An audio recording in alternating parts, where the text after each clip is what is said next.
It's no secret that there's certainly been better selling characters and titles in comic books for a long time. Batman, Spider-Man, X-Men, Justice League, Superman has been some of the perennial best-selling comic books in the entire industry. The A-list titles that really move a lot of units. And certainly they more than carried their weight in the past, but now they're doing something else, and they are carrying along a lot of dead weight, and a lot of times subsidizing lackluster creators that are actually just destroying other characters they'll never get over. And here to talk with me about that is my good friend Doc, the X-Men historian, the Marvel aficionado. What's up, buddy?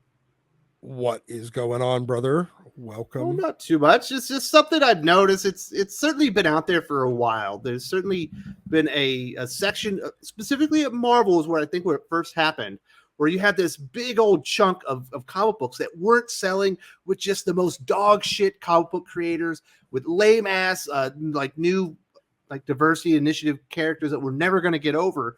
But they kept throwing them in your face, and they could kind of afford to do that because Spider-Man's kicking ass and taking names, X-Men and whatnot. And it's become kind of a sickness in the industry. These hot selling titles and hot selling creators are having to subsidize all these losers that are just along for the ride. Look, Marvel's a business. DC's a business. They both have budgets. They both have to stay profitable. They're owned by big corporations. But in a lot of cases, all they have to do is not lose money. That means they can focus on being artistes on these DZ list titles, even if they're literally just a sales and financial black hole. As long as there's something else there, we talked about it years ago that DC and Marvel could basically run their comics division as nothing but whatever they were making, like Marvel making movies, even before they got bought by Disney. Well, they could, the profit from Iron Man could basically run Marvel Comics for an entire year or two. I think it's a natural assumption by a lot of us that's what we would do if we were in charge. If we had something that wasn't selling and something that was, we're going to use the profit for the thing that is selling to support the thing that we really want to make. What the fuck are you talking about? Well, I'm talking about if I were in charge of Marvel Comics and Spider-Man's kicking ass, I don't go, well, thank God I can keep Unbeatable Squirrel Girl around. And now, if you and I were running it, yes. Well, you said correct. You and our assumptions. You're talking about Marvel, not me. My apologies. I don't mean like sane people. I'm talking about like people with an agenda. And I think that it's pretty obvious at this point that the company, like the people running these companies, they are publishing books like Spider-Man, X-Men, Avengers, Batman, Superman, almost spitefully. They don't like the fact that they are big sellers, that so they're just like, fine, we'll fucking do the thing that actually sells. But I really want to make Squirrel Girl. I really want to make the unsellable Wasp. I really want to make Riri Williams. That's what they want to make. But there's this weird stuff that's going on. I'm sure you've noticed that the release dates with Amazing Spider-Man, it's like a fucking weekly title now. I'm sure you noticed they crunched up the timelines on a lot of those X-Men books that were actually selling, so they could get more of them out there, so they can subsidize more comic books. You and I are being taxed for liking certain shit that isn't bad. It's like, oh, you think Nick Spencer's Spider-Man isn't terrible? We're going to tax the shit out of you so you can fucking pay for all these other comic books that no one will read, and we can continuously, waste trees and people's time and money, and basically so fucking Cena Grace can say that they wrote fucking Iceman on their profile, their CV. Yeah, put it in their little byline. Exactly. I mean, look, this has been a staple of kind of comics for a long time. Is you have the thing that are like the editors and the creators and even the publishers, like the things they want to see succeed, and then the market rejects it. And right now, Marvel and DC are producing a lot of stuff and that have been like personal passion projects for the creators and the editorial that no one else outside of those creators and editorial actually wants to read. Well, the But problem is now, Doc, this is sneaking over into the stuff that was selling before. Now you got to put fucking Christopher Cantwell on an Iron Man series. Iron Man's never been a big seller, but it's never been this bad. We saw them bottom out Captain America essentially intentionally with Ta-Nehisi Coates, where they're like, well, we can't put him on a nobody character because no one will buy it. We'll put him on a good character. Nobody will buy that. well, It's all like this, they're sinking all these things that should be profitable and at least stable. you're correct. And the reason why is something that has been very obvious in all of the decision making. I'm not talking about just in like storytelling and publishing. I'm talking about This is character way beyond decisions. that. It is nothing but pure unadulterated coattail riding. And you see it, creators that can't sell, we'll put them on a book that already sells because those readers won't leave. Character that won't sell, we'll use the profit from the book that does sell to subsidize the cost on this. Hero changes. Oh, we want to make this, diversity bingo character no one really cares about. Let's slap a name on them that already exists, that's already has some cultural and industry cachet. It is nothing but pure unadulterated coattail riding from top to bottom. And DC's doing something even weird. I don't know if you've seen this one. Well, I'm sure you noticed. But so they have their main title, and they're just throwing in these backups that you have to pay $1 for with these fucking creators that you would never pay for in your life. You're like, oh, haha, now you're buying a Cena Grace Batman story because we threw it in on your Detective Comics that we know you won't give up. Or Matthew Rosenberg, who isn't as bad as some of these other people, but still nobody that would actually sell on his own. We're gonna stick him in on Batman. Or you don't like T.D. Howard? We're gonna throw on Catwoman. You're a Batman fan. You got to buy everything associated with Batman. We don't think you'll give it up. It's like the good fan or customer tax. Like, we're going to bleed you dry of everything and force everything that you have rejected down your throats, whether you want it or not. In fairness, they're owned by AT&T now, right? Yes, they are, but they're about to merge with Discovery. I understand, but as an AT&T wireless customer, every 2 years, whenever I get a new phone, I get what I refer to as the customer loyalty penalty. Because if I'm a brand new customer, I don't pay a fee to get a new phone and come to AT&T. If I am an existing AT&T customer and I want a new phone, they want to charge me like $100. So it's what I refer to as it's their line upgrade. It's their line upgrade charge. So I refer to it as the customer loyalty penalty. All they're doing is they are just taking a project or an existing business strategy from their parent company.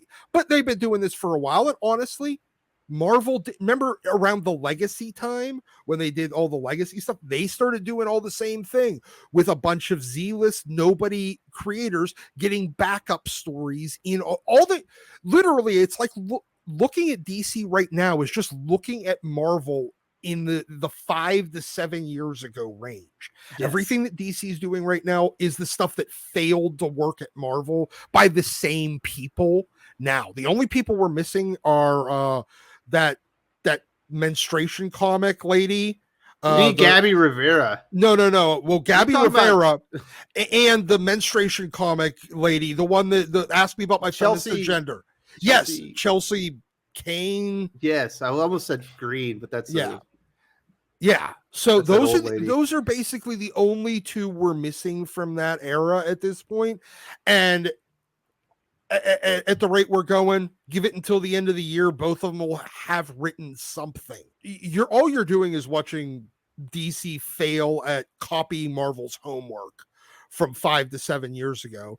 And Marvel already failed at all these things. So 3 to 5 years from now, we're going to get the exact same stuff with, well, you're already starting to see it with Jace Fox and that's what this whole Dark Crisis is. Yeah, the whole Dark Kill Crisis. the Justice League so we can have the JLQ. Yes, so that we can have them ride the coattails of not only a bunch of individual heroes, but a super team that other people already like, and they're going to bluff They're going to try to call our bluff that we won't stop buying. And you know what? Historically, they've lost less people than I think they were willing to lose. They've I lost think them. they've lost a ton. That's why they're doing all these ratio variants and stuff. They're having to sell the same comic book to the same people multiple times just to make the numbers look like they're not, completely bottoming out, which, it's kind of clear that they are. Well, they're barely maintaining water, and they're selling more comics to the same people. When I say comics, I'm talking about the exact same comic book with a new cover on it the same week. That's the only way that they're surviving right now. Well, what I mean is they expected probably a 20% or 30% loss in readership. They only got 15 or 20% loss. So they're like, okay, we can do some ratio of, they consider that a win because it's giving them the thing that they want at less of a cost than they thought it was going to take. And then they're like, well, we can offset that loss with the ratio variance, with price hikes, with more frequent releases. And then they're going to lose some people because of that too. And you saw what happened with Batman. Did you see my video? Yeah. Everything in the top 50 was Batman except for one comic book. The inflation over 4 years was 45% on those top 50 comic book cover prices.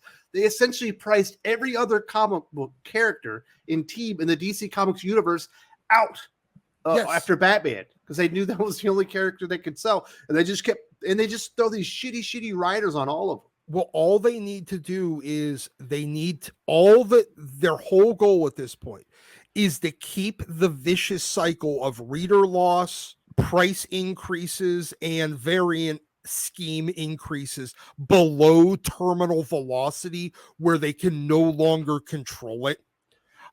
They're in this is managed so weird, decline. Doc. It's managed decline. This is what DC Comics thinks is a win now. Mariko Tamaki's Detective Comics isn't as bad as I expected.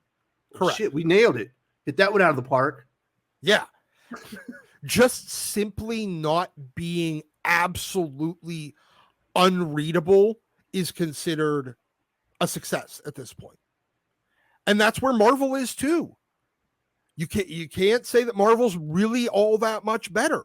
It's a lot healthier if you look at their titles that are up there. You got Spider-Man, Hulk, Venom.